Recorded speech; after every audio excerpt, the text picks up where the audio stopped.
பெங்களூரில் உள்ள சித்தகங்கா மடம், இங்கே வந்து லிங்காயத் சாமர் சிவகுமார் சுவாமியோட சிலை இருக்குது. இந்த சிலையை வந்து நேற்று வந்து நவம்பர் 30 வந்து சேதப்படுத்தியதாக வந்து ஒருவரை கைது செய்யப்படுகிறார். யாருன்னு பார்த்தா அவர் டெலிவரி கொடுக்க வந்தவர் ஒரு நபர். அவர் என்ன பண்ணியிருக்கார், இந்த சிலையை வந்து நள்ளிரவு 1:30 மணிக்கு வந்து உடைச்சிருக்காரு.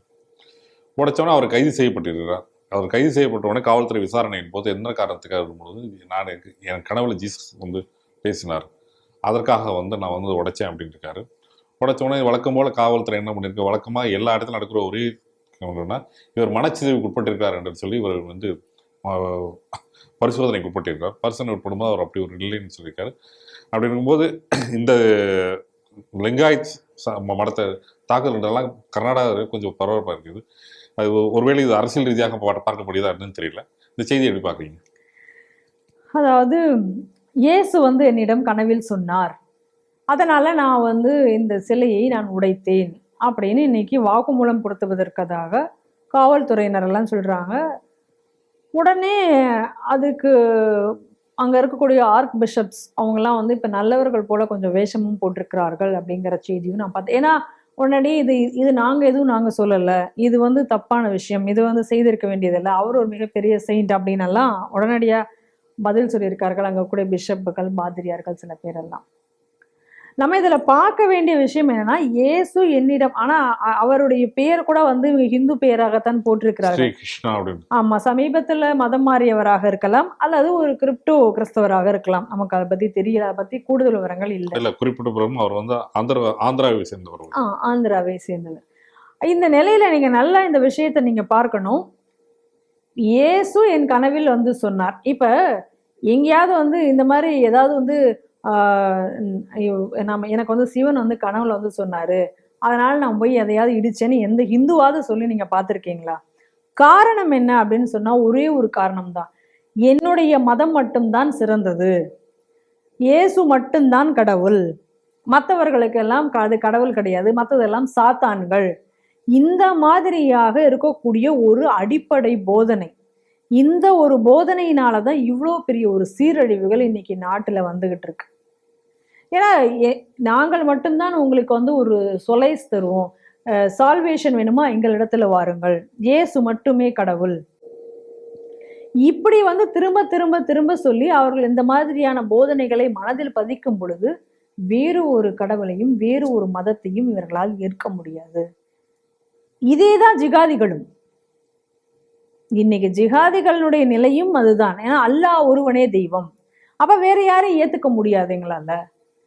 எப்ப இவர் ஒருவர் தான் தெய்வம், இவன் இதை தவிர சிறந்த தெய்வம் வேற எதுவுமே கிடையாது, அதை மட்டும்தான் ஃபாலோ பண்ணணும், உலகத்துல இருக்கிற எல்லாரும் அதை தான் ஃபாலோ பண்ணணும்னு சொல்லக்கூடிய சித்தாந்தம் எந்தெந்த மதங்களுக்கு இருக்கிறதோ அந்த மதங்களினால் நாடுகளில் எப்பொழுதும் பயங்கரவாதமும் பிரிவினைவாதமும் பிரச்சனைகளும் வந்து கொண்டே தான் இருக்கும். அதை தான் இதை காட்டுகிறது. நல்லா பாருங்க, நம்ம இந்து மதம் அப்படி சொல்லல, பல கடவுள்கள் நம்ம இடத்துல இருக்கிறார்கள். ஆனா ஏன் நீ அவனை போய் கும்பிட்டு ஏன் இவனை கும்பிட்டுன்ற கேள்விகள் கிடையாது.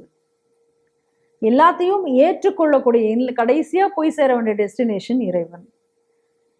இதைதான் இந்த மாதிரியான ஒரு கோட்பாடு இன்னைக்கு கிறிஸ்தவ மதத்திலையும் கிடையாது, இன்னைக்கு இருக்கக்கூடிய இஸ்லாம் மதத்திலையும் இன்னைக்கு அது கிடையாது. ஏன்னா எங்க கடவுள் மட்டும்தான் அப்படின்னு சொல்லக்கூடிய ஒரு சூழ்நிலை. அந்த அடிப்படைவாத சித்தாந்தத்தினோட அடிப்படையில் தான் இன்னைக்கு இந்த சம்பவம் நடந்திருக்கு. இதுக்கு முன்னாடி கூட இன்னைக்கு ஏதோ வந்து இது ஏதோ புதிதாக நடந்த சம்பவம் ஒன்றும் கிடையாது நம்ம நாட்டில்.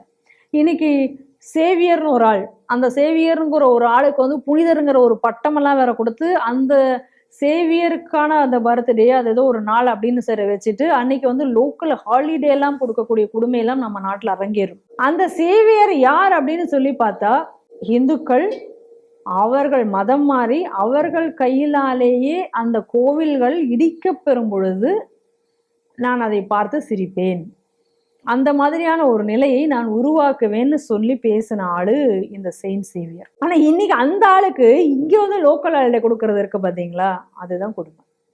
அப்ப இது ஏன் நடக்குது?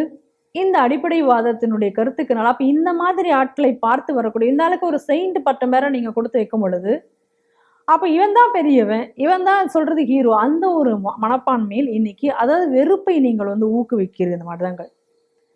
அடுத்த மதத்து மேல ஒரு வெறுப்பு ஊக்குவிக்கும் பொழுது இந்த மாதிரியான நிகழ்வுகள் என்பது சர்வசாதாரணமாக நிகழ்ந்து கொண்டிருக்கிறது. ஒரு இன்சிடென்ட்ஸ் இல்லை, 2 இன்சிடென்ட்ஸ் இல்லை, பல இன்சிடென்ட்ஸ்களை நம்ம இதை போல நம்ம சொல்லிட்டு இருக்கலாம். ஏதோ கிறிஸ்துவ மதம் அப்படின்னு சொன்னா ஒரு வெறும் அன்பு மதம், அவங்க தான் சேவிக்கின்றே பிறந்தவர்கள், மற்றவனுக்கெல்லாம் என்னன்னே தெரியாது அப்படிங்கிற மாதிரியான ஒரு காட்சிகளை நம்ம மக்கள் மத்தியில விதைத்திருப்பதை நம்மளால பார்க்க முடிகிறது. ஆனால் உண்மை நிலைமை என்ன? எதற்காக சிலுவை போராட்டம் நடந்தது? எத்தனை வன்முறைகளை இங்கேயே இந்தியாவிலேயே கூட மதம் மாற மருத்துவர்கள் மேல் எவ்வளவு வன்முறைகள் ஏவப்பட்டிருக்கின்றன. கோவா அப்படியே மனிதனை உயிரோடு இருக்கக்கூடிய நிகழ்வுக்கு நடத்தி ஆகணும் அப்படின்னு சொல்லி இங்கிருந்து ஆர்டர் இது கேட்டது யாரு? அப்ப இவ்வளவு வன்முறைகளையும் அவர்கள் நடத்தி இருக்கிறார்கள். ஆனா இன்னைக்கு ஒரு மிகப்பெரிய இப்ப 2 இங்கிலாந்து, அமெரிக்கா போன்ற நாடுகள்ல இன்னைக்கு கிறிஸ்தவம் மிகப்பெரிய அளவுல வளர்ந்து அந்த நாடுகளையே அந்த பழைய அந்த நாட்டினுடைய பண்பாட்டுகளையே அழித்து இவர்கள் இன்னைக்குதான் அவர்கள் தான் அந்த கிறிஸ்துவ நாடுதான் என்று சொல்லிக் கொள்ளக்கூடிய அளவுக்கு இவர்கள் வளர்ந்து விட்டதுனால இன்னைக்கு அவங்களுடைய ஸ்டைலை மாத்திருக்காங்க. அவ்வளவுதான்.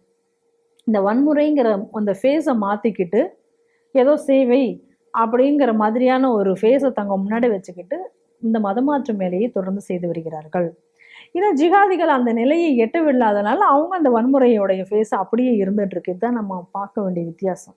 மற்றபடி இந்த 2 மதத்துக்கும் எந்த ஒரு வித்தியாசமும் எதிலும் கிடையாது. அப்ப இவ்வளவு கோவில் இப்ப சமீபத்துல கூட என்ன நடந்துட்டு இருக்கு? கோவில்கள் இடிக்கப்பட வேண்டும். இந்த கோவில்கள் இவ்வளவு இருப்பதனாலதான் இவ்வளவு சாத்தான்கள் இங்க இருக்கு சொல்ற வீடியோக்கள் எல்லாம் நம்ம பார்த்துட்டு தானே இருக்கோம். சரி, அதுக்கப்புறம் நம்ம அந்த கோவில்கள் இப்ப மதுரை மீனாட்சி அம்மன் கோயில்ல போய் ப்ரேயர் பண்ணது, அதுக்கப்புறம் ஒரு கன்னியாகுமரி மாவட்டத்துல ஒரு கோவில்ல போயிட்டு அங்க போய் இருக்கக்கூடிய ஹிந்து சிலைகள்ல போயிட்டு வேணுமென்று அங்க போய் சிறுநீர் கழித்து கேவலப்படுத்தியது, அதை வீடியோவாக எடுத்து போடுவது, இந்த மாதிரியான மனநிலைகள்லாம் என்ன அப்படின்னு சொன்னா இந்த மதங்களில் கூட இருக்கக்கூடியவர்கள் இருக்கக்கூடிய அடிப்படைவாத அந்த சித்தாந்தம் இவைகளை எல்லைத்திற்கும் இன்னும் காரணமாக கொண்டே இருக்கின்றன. இதுல நம்ம என்ன ஒரே ஒரு விஷயம் இதுல பார்க்க வேண்டியிருக்கு அப்படின்னா, தமிழ்நாடு மட்டும் இல்லை, எந்த ஊர்ல இந்து கோவில்கள் இடிக்கப்பட்டாலும், எந்த ஊர்ல இந்து கோவில்கள் மேல எவனாவது அது பெட்ரோல் பாண்டு வித்தினாலும் சரி, இல்லை அந்த கோவில்ல இருக்கிற சிலையை உடைச்சு போட்டாலும் சரி, இல்லை அந்த கோவில்ல போயிட்டு அந்த கோவில் அந்த சிலை மேல ஏதாவது அசிங்கப்படுத்தினாலும் சரி, அவன் எல்லாமே காமனா ஒரே ஒரு பிரச்சனை தான் அவனுக்கு எல்லாத்துக்குமே இருக்கும். ஆனா அவன் எல்லாவனுக்கும் மனநிலை சரியில்லாம இருக்கும். ஆனா அதே இந்த மனநிலை சரியில்லாத எவனுக்கும் அவனுடைய சர்ச்சும் கண்ணுக்கு தெரியாது, அவனோட பக்கத்துல மசூதியும் கண்ணுக்கு தெரியாது. அவங்களுக்கு கண்ணுக்கு தெரிஞ்சதெல்லாம் ஒண்ணுதான், கோவில் மட்டும்தான் கண்ணுக்கு தெரியும். இல்லைன்னா ஏதாவது ஹிந்து பிரிமிசஸ் கண்ணுக்கு தெரியும். அதை போய் அவங்க ஏன்னா அவன் மனநிலை சரியில்லாதவங்களுக்கு அது மட்டும்தான். அந்த மாதிரி ஒரு மனோவியாதி இந்தியாவில் மட்டும்தான் இருக்குன்னு நினைக்கிறேன். ஏதோ இவ்வளவு நாள் தமிழ்நாட்டில் மட்டும்தான் இந்த மாதிரி மனநிலை சரியில்லை அவங்களுக்கு அப்படின்னு போடுவாங்கன்னு நினைச்சேன். இன்னைக்கு கர்நாடகாவிலையும் இந்த மாதிரியான ஒரு கேஸ் போடுறது வழக்கம் வச்சிருக்காங்க. அப்படி இதெல்லாம் பார்க்கும் பொழுது என்ன தோணுது அப்படின்னா, எங்கெல்லாம் இன்றைக்கு பிஜேபி இல்லையோ, பிஜேபி ஆளாத மாநிலங்கள்ல தான் இந்த மாதிரியான சம்பவங்கள் இன்னைக்கு அதிகரித்து வருவதை நம்மால பார்க்க முடிகிறது. காரணம் என்ன அப்படின்னு சொன்னா, ஒரு சில ஓட்டுகளுக்காக இன்னைக்கு அங்க இருக்கக்கூடிய அரசியல்வாதிகள் இவர்கள் பக்கம் இருப்பாங்க. நம்ம தமிழகத்திலேயே நம்ம பாக்குறோமே, ஒரு ஆள் அல்லையா நான் கிறிஸ்தவனாக மாறிவிட்டேன் அப்படின்னு நம்ம தூமு சொல்வாரு.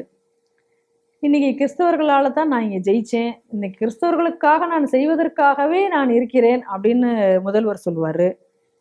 கிறிஸ்தவர் இல்லைன்னா ஏதோ இங்க எவனுமே படிக்காம எல்லாம் படிக்காத பயல்களாவே தெரிஞ்சிருப்பான், எழுத்து கூட தெரிஞ்சிருக்காதுங்கிற மாதிரி நம்ம சபாநாயகர் பேசுவாரு. அவர் சபாநாயகருக்கு என்ன உண்டு அதை பத்தி பேசாம அவர் இந்த அரசியல் எல்லாம் நன்றாக பேசுவார்.